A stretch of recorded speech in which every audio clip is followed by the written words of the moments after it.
There's a scene in Euphoria with the main with Zendaya's character Rue, who says the first time she did drugs was the first time that she felt safe in her own head. It's the only time she felt safe in her own head, and I got goose. I saw the scene and immediately got goosebumps, bro, because it brought me back to sniffing oxycontin and thinking to myself like, wow, like all that shit went away.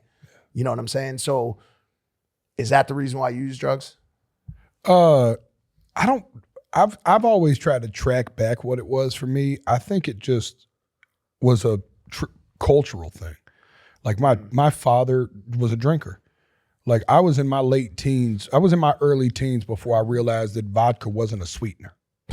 You know what I'm saying?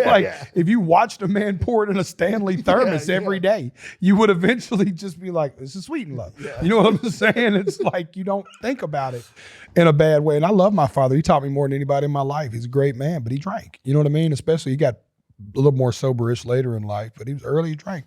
My mother did drugs. The neighbor did drugs. They smoked crack across the street. They smoked crack next door. They smoked crack at the top of the hill. They shot heroin. It was just happening everywhere. So for me, it was just like protocol. You're just like, you're 12 years old. It's no big deal. You're smoking weed. 13 years old. You're taking alcohol. You're stealing pills out of purses. You know what I mean? That's why I say Euphoria is real. Yeah. I didn't know. I grew up in White Lake, Westlake. Listen, suburb outside of Cleveland. I couldn't watch it because I don't know. One, I was afraid it would trigger me, and two, I was just like, I don't even want to. I can't even think about my daughter going to a high school that this could be happening. Which she doesn't, but maybe she does. I don't know. But how do you? But it's like. I know they're drinking beer and having bonfires. I mean, we got started with Oxy. We got started with Oxys early. I mean, and it still happens. There's kids out there, 13, 14 years old, doing all kinds of shit. Was that a product of your household though? No, it wasn't. So when did you start doing drugs? When I was 16, I started using Oxys. Okay. I was introduced to them through pain because I had a lot of trauma, broken bones, splenectomies, a ton of ICU unit visits. I have a song called She. I hate to cut you off, but in the song I wrote, it's talking about a young lady struggling with addiction. And it goes, nobody ever saw it coming because it started with a little pill. Yeah, how crazy. Because, remember, there was a time when our parents did pills and pills were like, they weren't OxyContin, dude.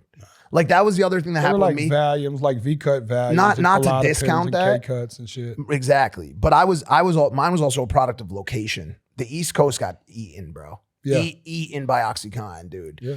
Vermont, Maine, Pennsylvania. Oh yeah. Like these states got West Virginia, all the way down into Kentucky. It hit Ohio, us. It was bad. Decimated by OxyContin, by one company and one pill with one brand name on it. Have you watched all the TV Dope shows about Sick, Painkiller, all of it? All of Dope Sick was fucking incredible. So good. The guy who led the round table yesterday was the guy that Michael Keaton's character was based on. Really? In Dope Sick. Dope. God, I should have went. I couldn't watch it. It was not. You got to come on the next one. I mean, Bobby Kennedy's got a good plan, but anyways, also on the round table yesterday was the coroner from one of the hardest hit areas in Pennsylvania, because as you know, as someone who speaks out on Congress, wow, what the fuck? Thank you, Bubba.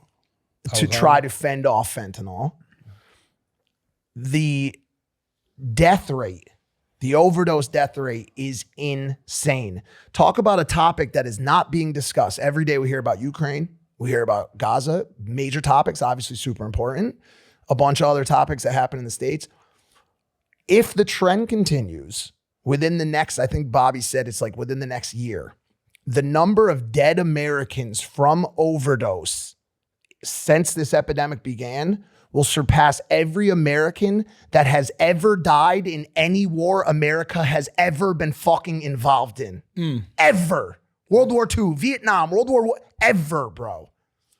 How often is this topic being talked about? Dude, you heard my analogy when I went in front of Congress. Did you hear it, Logan? I didn't. It's a 737 plane a day. Every day. Oh, I did hear that. I didn't see it. Every single day. So they make 300 people, right? Quotes of it. Anywhere between 227 and 300 people a day.